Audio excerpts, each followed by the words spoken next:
This evening, City Hall discusses parking meters again.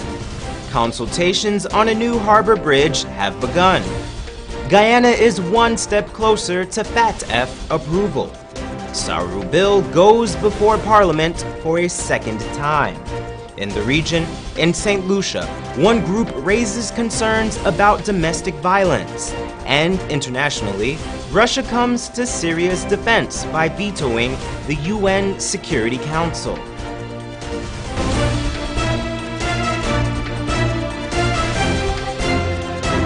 From Safe TV headquarters in South Rival Gardens, this is Safe TV Headline News with George Gonzalez. Headline News is now being streamed live on our YouTube channel, as well as our website, safetvghana.com. Join us. City Hall held its first consultation on parking meters on Wednesday. This is the first since central government suspended the bylaws over a month ago. Andrew Weeks reports that councillors are divided on the way things have turned out. On Wednesday, council met in their first round of consultation requested by central government on the parking meter project. Mayor of Georgetown, Patricia Chase Green, told councillors that the mayor and city council is an elected body and that they have a right to seek counsel on the matter of parking meters.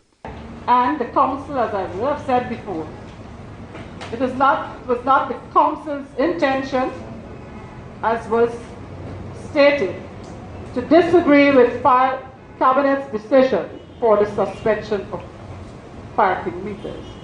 The council is an autonomous body, and the council, in its own right, according to 2801 under the 6th schedule, to have legal advice on any matter it so desires, if the town clerk is not in a position to legally advise this council. The mayor also told the councillors of the letters sent by the Ministry of Communities as to why government has asked for consultation on the matter.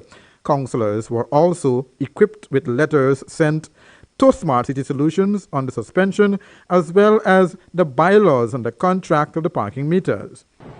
What we need to ask ourselves as councillors today, when we look around Georgetown, when we walk around Georgetown, when we drive around Georgetown, when we ride around Georgetown, does the city of Georgetown need parking meters? If we can honestly answer that, because I can recall as we campaigned during our elections for local government, we all championed the cause of parking meters. Parking meters are here. Do we need them? And so the table, the floor, is now open for discussion. Councillor Ron told the mayor that the council must ensure that a better deal is given to the city, not with the concessionaire getting more benefits than the city council. I'd like for us to do it right. People have copies of the contract. When we sent the contract to the Ministry of Legal Affairs, we don't know who got it, who read it, who took it home. They were not sworn. They were not elected by the people. They have copies. We are sworn, we are elected by the people, and we do not have a copy. Now, if we are going to go forward with this thing, my humble suggestion is that we go forward with it in a methodical way, in a way that is transparent, in a way that is acceptable, in a way that makes sense. We are people around this table with years of experience in this thing. The way it's being put out on the internet, on the media, is like if we are in what you call Lil ABC. Well, I am not in that class anymore. Councillor Thomas, who is in agreement with parking meters for the city, was not pleased with the clamping of the wheels. She called it an act of slavery. Councillor Boswick also spoke on the parking meter as well.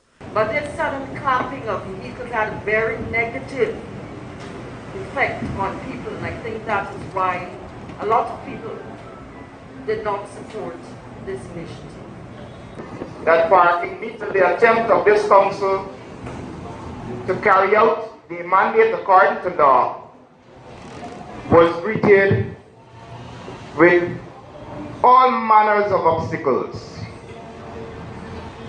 As a Guyanese, I feel I feel real afraid. I would want to use the word afraid.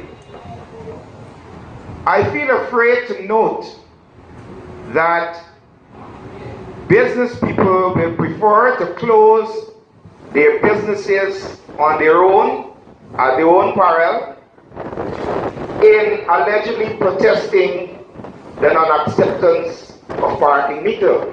PPC Councillor Sharma accused the APNU plus AFC of campaigning for parking meters during their campaign. The mayor had to call him out to retract his statement. And I want to make it clear, I'm not a member of the MAPM. I am not a member, but I will give full solidarity to a program where the people would reject any undemocratic draconian rules that was not indicated to them at election time in their manifesto, would have voted solidly for this mayor city council. On a point of order, can I correct you, sir? No one said on the APNU AFC manifesto for general elections there was talk of parking meters. What I said in my opening remarks, that when we were campaigning for local government elections, there were many talks by constituency reps present in this council who were championing the cause for parking meters. That's what I said. So please refrain from accusing the present government of the parking meter. Thank you, madam. Many other councillors were lined up to speak. The parking meter consultation with councillors will continue, but the question is, how will the council handle the public when they meet for consultation discussion in the coming days? We will keep you posted. Andrew Weeks, Channel 2, Headline News. Thanks, Andrew. On Monday, the Guyana Energy Agency seized 1,900 gallons of fuel in the Mahaika area. Field tests carried out by GEA's inspectors revealed that the fuel was illegal, as the marker concentration was below the legal level. As a result, all 38 drums of fuel were seized along with both vessels, an outboard engine, and a gasoline-powered pump. Investigation into the incident is ongoing, the agency said. On Monday, during the course of a joint operation between the GEA, GPF, and GRA, officers observed two boats linked together containing several drums in the area of Helena No. 1. The occupants of the vessels refused to comply with instructions issued by the officers for them to come ashore. Shortly after, they abandoned the vessels by jumping into the river and making good their escape. Efforts to pursue them proved futile, the GEA said in a statement. The agency said a public-spirited citizen assisted by swimming and pulling the boats ashore. Upon retrieving the vessels, it was discovered that there were efforts by the occupants to sink the larger of the two vessels. 38 drums containing fuel were also discovered, which is estimated to be 1,900 gallons. The Ministry of Public Infrastructure held consultations for building of a new Harbour Bridge across the Demerara River. Andrew Weeks reports that Ministry of Public Infrastructure Minister David Patterson said the location for the bridge has not been properly refined, but there are some possible locations. We haven't refined the location in a sense. I mean, the consultants are expressing a opinion on what they say will be a preferred location. And the preferred location, they're saying, is probably Houston, Versailles area, and primarily because of when you see the environmental impact, land acquisition, dislocation of persons, it's the least troublesome. The going in the existing location, as you will probably see, the road network is our big issue, and there's encumbrances all around. People have built up and on reserves and those things like that. So the least problematic one may be that, but obviously it's a question of cost and timing. Minister of Public Infrastructure David Patterson, when asked if Houston is a preferred location for an overpass, Minister Patterson said, yes, well, I mean, the proposal is we do a road, we have to do a bridge and a road network, an additional road network. As I said when in my opening, we started out as a bridge feasibility study, they ended up with a road and a bridge network feasibility study. Some of the very pertinent things that you heard there is that the East Coast bypass is now absolutely now is a higher priority. It's as higher priority as a bridge. We are just hemorrhaging in the sense that the amount of vehicles on this tiny corridor. So we have to do a combination of both, and that is what we'll be doing. The new Harbour Bridge is expected to be a fixed bridge. Minister Patterson explains. The heights, the shipping analysis is next, but I can tell you what it is. The heights that we get from our ships are generally about ships as high as 33 to 35 meters high. 35 meters high. Those are the ones, the bauxite boats. Those are the biggest ones that actually pass now.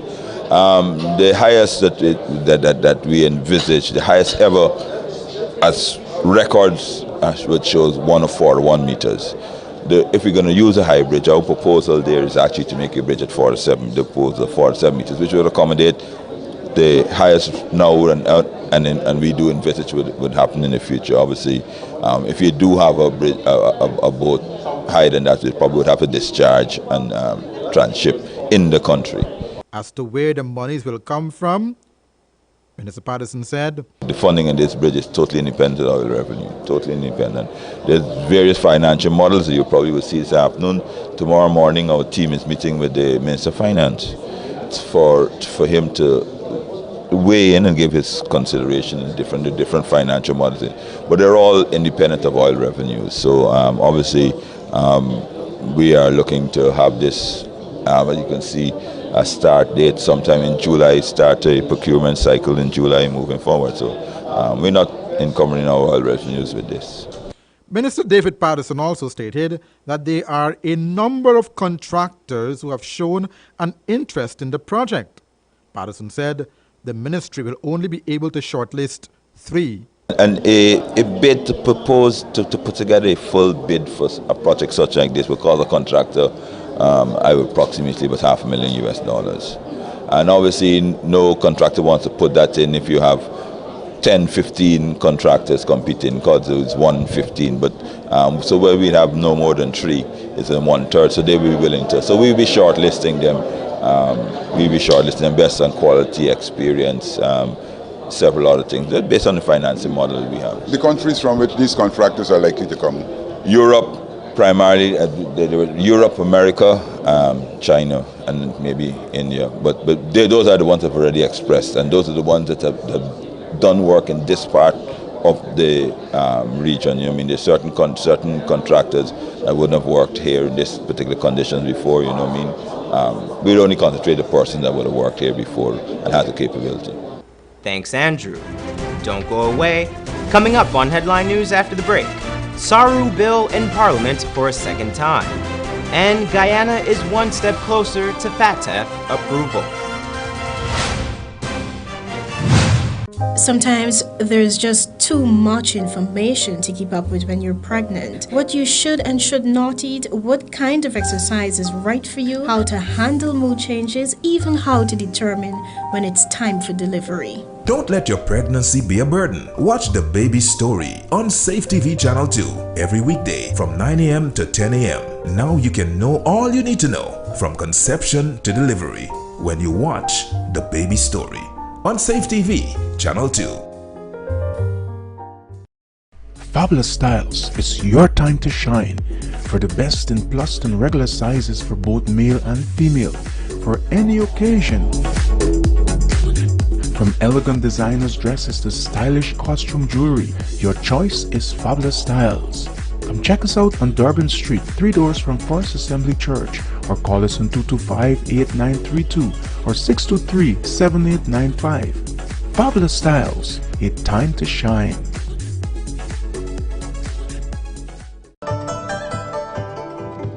It's always fresh, tasty, enticing, and the best in town, served hot from our experienced chefs.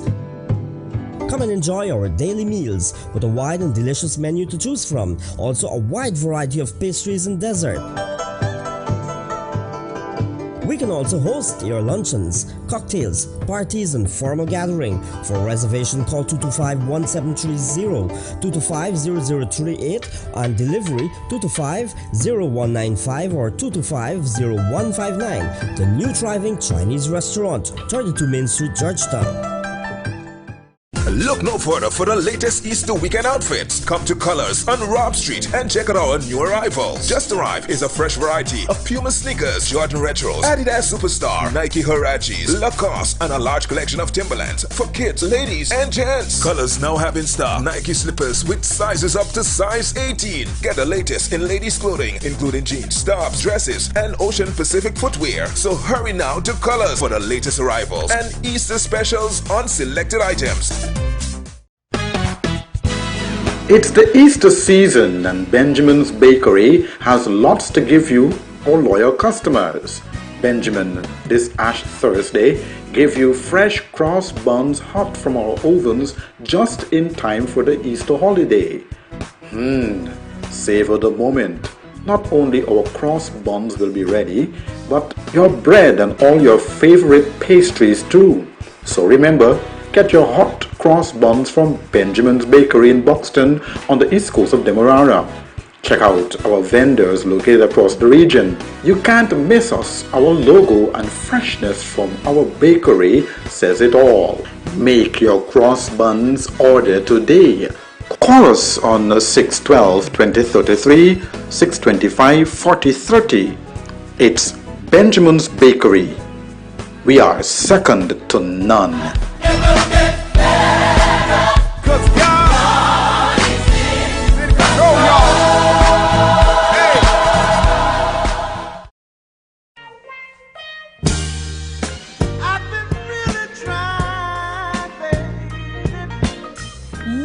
Let's get it on. Total U Plus is introducing the bridal collection.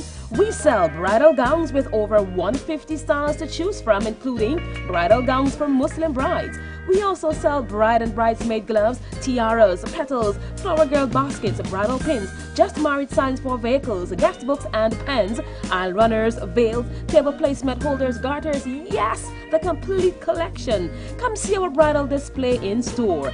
Total U Plus Bridal Collection. Froggy Mall, booth number 16. Let's get it on. Need a ride around town and beyond? Look no further than Oasis Ride Taxi Service. With affordable prices and some of the best drivers in the business, we've been delivering prompt and reliable service to Guyana for over 16 years. We also offer tours, chauffeur service, and even car rentals. You can call us at 231-5554 or 225-5496. For deals, specials, and more information, find our page on Facebook. Oasis Ride Taxi Service. Let's go. Seems like people will try just about anything to lose weight these days. But nothing works better than proper dieting and exercise. So if you're guilty of eating the wrong foods, not finding time to exercise, or can't afford a gym, join Safe TV Channel 2 for Body and Spirit. Aerobics workout with Dick Nunez. Hello, I'm Dick Nunez. Welcome to Body and Spirit Aerobics. Weekday mornings from 7 a.m. to 7:30 a.m. Don't hesitate. Act now, because your greatest wealth is your health.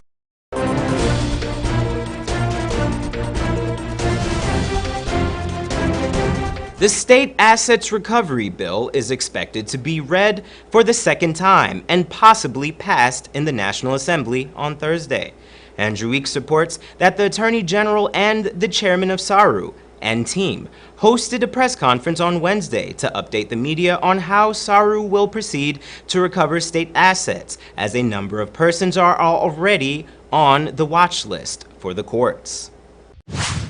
This bill is intended to give effect to the recommendations contained in the United Nations Convention Against Corruption of 2003. You might not know, but Guyana ratified that convention in 2008.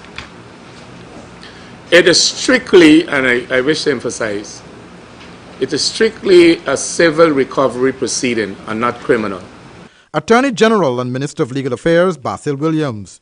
Chairman of SARU, Professor Clive Thomas, said the contents of the bill is modern. He explains more. Furthermore, I should make the point to you that this type of legislation is very modern. It involves concepts that we're not accustomed to dealing with traditionally, but it stems from a decision that was made back in 2008 to join the United Nations Convention Against Corruption. And the part of the provision that we are seeking to adhere ourselves to is the one based on non-conviction based civil recovery of stolen public assets. The opposition leader, Barrett Jagdeo, had raised concern over what he called repeated lies being perpetuated in the media relating to the bleeding of the economy under the People's Progressive Party civic administration. But the CEO of SARU, Aubrey Rettimaya, said the figures are not fictitious. Some of the figures, when they were released 4 or 5 years ago, people refused to believe them. But they were not fictitious figures. They were figures which were carefully researched. And if my memory serves me correct, the question of procurement fraud alone, you had between $28 and $35 billion lost from this country.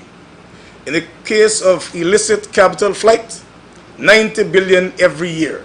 In the case of the underground economy, some people believe it's good, some believe it's bad.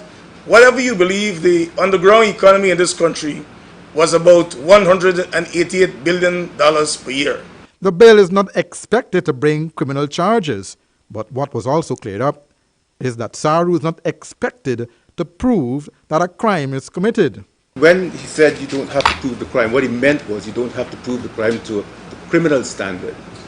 What you have to do is establish that the conduct or the offense took place up to the civil standard on the balance of probabilities. You don't have to prove it against anyone, but you have to satisfy the court or the judge who's hearing the matter that there is sufficient evidence to show that this crime was committed, and as a result of the commission of that crime, property were obtained. So you have to show the connection between the commission of the crime and the recovery and the obtaining of the property. When the SARU bill is passed, it is expected that many will bring injunctions to defend themselves. SARU said they are ready to defend government's asset. The team is not willing to reveal the faces of those that are culpable just yet. But when the bill is passed, Rettimaya said, the country will most certainly know. Andrew Weeks, Channel 2, Headline News. Thanks, Andrew. On Tuesday, the government of Guyana and various stakeholders held an anti-money laundering and countering the financing of terrorism forum. The forum was organized with the goal of addressing the issues regarding Guyana's approval by the Financial Action Task Force, or FATF. The objectives of FATF are to set standards and promote effective implementation of legal, regulatory, and operational measures for combating money laundering, terrorist financing, and the proliferation of weapons of mass destruction and related threats to the integrity of the international financial system. FATF is therefore a policy-making body which works to generate necessary political will to bring about national legislative and regulatory reforms in these areas. The approval of FATF's regulations will bode well for the nation's economic development. There are currently 37 members of the FATF, mainly developed nations such as the UK, United States, and Canada.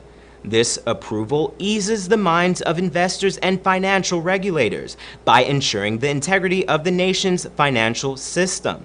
The FATF body works to identify national-level vulnerabilities with the aim of protecting the international financial system from misuse and abuse by the perpetrators of money laundering and terrorist financing. Investor confidence is an integral factor in economic growth. If an investor does not feel confident in the government's ability to ensure a fair and free-flowing financial system, they are less likely to invest. Minister of Finance Winston Jordan explained that his ministry is cognizant of the negative effects that money laundering can have on the nation's financial system. I'm aware that it can impair the integrity and stability of the financial system, the current and capital accounts of the balance of payments, and reduce legitimate financial inflows into the country. These predicate offenses also have the potential to drastically reduce the government's actual revenue collection, in addition to its impact on corruption and engendering a lack of confidence in the economy. Money laundering can also negatively affect investment and ultimately distort economic growth. Minister Jordan lauded the event as another step towards Guyana's removal from the FATF's gray list. While Guyana is compliant enough to avoid a complete blacklisting, Guyana still remains on the FATF's radar. Minister Jordan explained what steps the government will do to help Guyana move off of the list.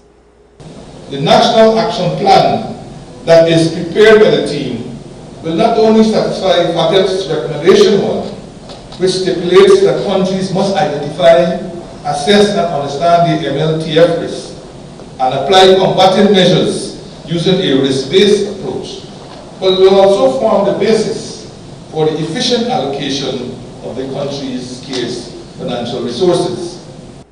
Currently, correspondent banks in the United States are following the practice of de-risking. De-risking is when a correspondent bank ends its relationship with banks that cannot adequately prove their financial integrity. The adoption of FATF's regulations is seen as a move to combat de-risking's detrimental effects to Caribbean banks, and it will greatly improve investor confidence. Yesterday, a Bush Lot Secondary School student died after he was struck down by a motor vehicle. The vehicle was allegedly being driven by a senior prison officer who reportedly fled the scene. The student was identified as 16-year-old Luke John. The teen was returning home after visiting his sister. He was standing at the corner of the road waiting for public transportation when he was struck by the prison official's vehicle. At the time of the incident, the driver was attempting to overtake a vehicle in front of him. However, he noticed another vehicle was coming towards him in the opposite direction, and so swerved to avoid a head-on collision. Unfortunately, the young boy was in his path. He fled the scene, but was soon caught. The officer is currently assisting with the investigation. Thus far, this is the second hit and run in 1 week. Don't touch that dial. Still ahead after the break, we have our regional and international news. Sometimes there's just too much information to keep up with when you're pregnant. What you should and should not eat, what kind of exercise is right for you, how to handle mood changes, even how to determine when it's time for delivery. Don't let your pregnancy be a burden. Watch The Baby Story on Safe TV Channel 2 every weekday from 9 a.m. to 10 a.m. Now you can know all you need to know from conception to delivery when you watch The Baby Story on Safe TV Channel 2. Fabulous Styles is your time to shine for the best in plus and regular sizes for both male and female for any occasion. From elegant designers dresses to stylish costume jewelry, your choice is Fabulous Styles. Come check us out on Durban Street, 3 doors from First Assembly Church, or call us on 225-8932 or 623-7895. Fabulous Styles, a time to shine. Look no further for the latest Easter weekend outfits. Come to Colors on Rob Street and check out our new arrivals. Just arrived is a fresh variety of Puma sneakers, Jordan Retros, Adidas Superstar, Nike Huaraches, Lacoste, and a large collection of Timberlands for kids, ladies, and gents. Colors now have in stock Nike slippers with sizes up to size 18. Get the latest in ladies' clothing, including jeans, tops, dresses, and Ocean Pacific footwear. So hurry now to Colors for the latest arrivals and Easter specials on selected items. Need a ride around town and beyond? Look no further than Oasis Ride Taxi Service. With affordable prices and some of the best drivers in the business, we've been delivering prompt and reliable service to Guyana for over 16 years. We also offer tours, chauffeur service, and even car rentals. You can call us at 231-5554 or 225-5496. For deals, specials, and more information, find our page on Facebook. Oasis Ride Taxi Service. Let's go. It's the Easter season and Benjamin's Bakery has lots to give you for loyal customers. Benjamin. This Ash Thursday, give you fresh cross buns hot from our ovens just in time for the Easter holiday. Savor the moment. Not only our cross buns will be ready, but your bread and all your favorite pastries too. So remember, get your hot cross buns from Benjamin's Bakery in Buxton on the east coast of Demerara. Check out our vendors located across the region. You can't miss us. Our logo and freshness from our bakery says it all. Make your cross buns order today. Call us on 612-2033, 625-4030. It's Benjamin's Bakery. We are second to none.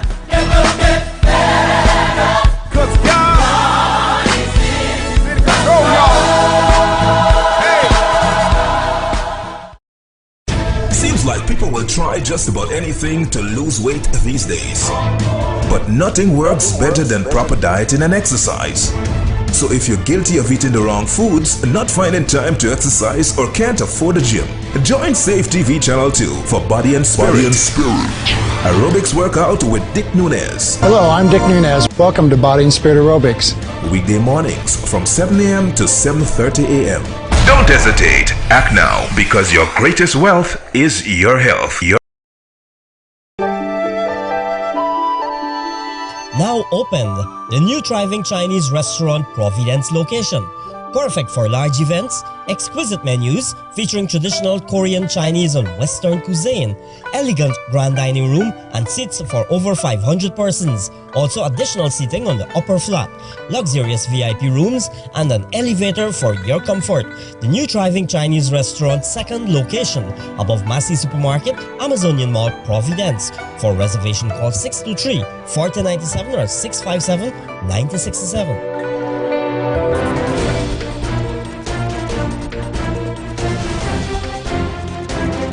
And news from the region now. In St. Lucia, officials of the St. Lucia Crisis Center are adding their voices to those concerned about domestic violence-related homicides. HTS News Force reports. The death of 39-year-old Cletus Edward on Sunday, April 9th, and the arrest of his common-law wife have led to increased calls for focus on the prevention and handling of domestic violence. Statistics show that half of all homicides recorded so far in 2017 are linked to domestic abuse. Officials of the St. Lucia Crisis Center say a coordinated community response is needed to curb this disturbing trend. Vice President Stephen Lambert says it starts in the home, with victims deciding to step out and seek help, and partners learning to manage their anger and also be willing to get help. He adds that it is also important that victims muster the courage to walk away. Figure out people have to use peaceful means to be able to take care of their quarrels. Now what happens is that now sometimes people need to take some time out, so you take some time out. If somebody is, there's a quarrel, you take some time out, you leave the room, you leave the house for a while, you take a cold shower, you pray, you do something. You seek counseling. If the counseling doesn't work, and I mean there are times when it may reach a certain stage where the counseling doesn't work, then I would advise you to leave that relationship. I'd rather a relationship break than for a murder to occur. Most of the deadly domestic disputes have left traumatized children in their wake. The last 3 domestic homicides have left a total of 7 children without a parent. Sunday's killing left 3 children without a father. 2 children lost their mother in the February 1st double homicide in Leclerc, and another 2 following the gruesome chopping at Cicero on March 5th. We are very concerned about the children who are normally in those sorts of issues, because they are the ones who suffer the most, they are the ones who carry the most scars. And we really would like to see a healing in this nation. And I think, we have to start with the children. Because our children are experiencing too many things. They are seeing too much graphic situations, both on the internet, on the phones, and also firsthand. They are actually in the middle of crime scenes, So we really need to work on that, and of course the Crisis Center is available to be able to meet those needs. Lambert is urging members of the public to take advantage of the professional, confidential services offered by the Crisis Center. He says the center will continue to be an advocate for anger management and conflict resolution. It has to be a continual education of people. Some might fall through the cracks, but we're hoping that our message reaches out. We are working assiduously with the children at schools. We have our school program, etc., in-house, and we're working, so we're just trying our best, and we're hoping that at some stage more people will become amenable to that sort of way of life, that sort of doctrine. Relatives of a number of the homicide victims allege ongoing domestic abuse. Lambert says it is important that victims seek help to address the problem of intimate partner abuse before more lives are lost and more children become orphans due to domestic violence. And internationally, Russia vetoes the United Nations resolution requiring Syria to cooperate with investigators after a brutal chemical attack. CNN News reports. With those in favor of the draft resolution contained in document S/2017/315, please raise their hand.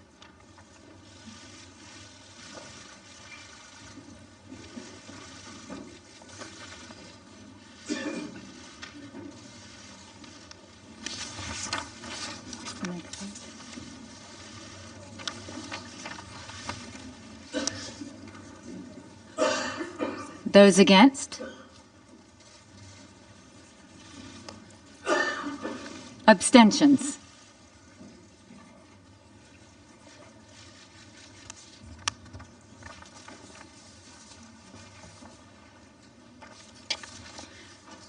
The result of the vote is as follows: 10 votes in favor, 2 votes against, 3 abstentions. The draft resolution has not been adopted owing to the negative vote of a permanent member of council. I now give the floor to those members of the council. Richard Roth, over covering the United Nations, this is a vote that would have required Syria to fully cooperate with investigators, face full accountability for the chemical attack there. And did it just fail? Richard, you with me? Yes, Brooke, for the 8th time, Russia has vetoed a proposed UN Security Council resolution regarding the horrors and atrocities going on in Syria over this 6-year-plus war. The Russian veto was expected, but considering the nature of that horrific chemical weapons attack in Syria last week, some thought there might be some relenting. This resolution would have called on Moscow and, in effect, President Assad of Syria to cooperate with an investigation and to turn over helicopter pilots for interviews, flight logs, find out what was going on in the skies over that town that was hit by the gas attack, Brooke. And that's Channel 2 Headline News for this Wednesday evening. As we take our leave, we invite you to find Channel 2 Headline News on Facebook, YouTube, and SafeTVGuyana.com. You can also tune in tomorrow morning at 6:30 for a rebroadcast, and Thursday evening at 7 o'clock for more news. For now, I'm George Gonzalez, signing out from this newscast. Thank you for welcoming us into your homes, and do have a blessed evening.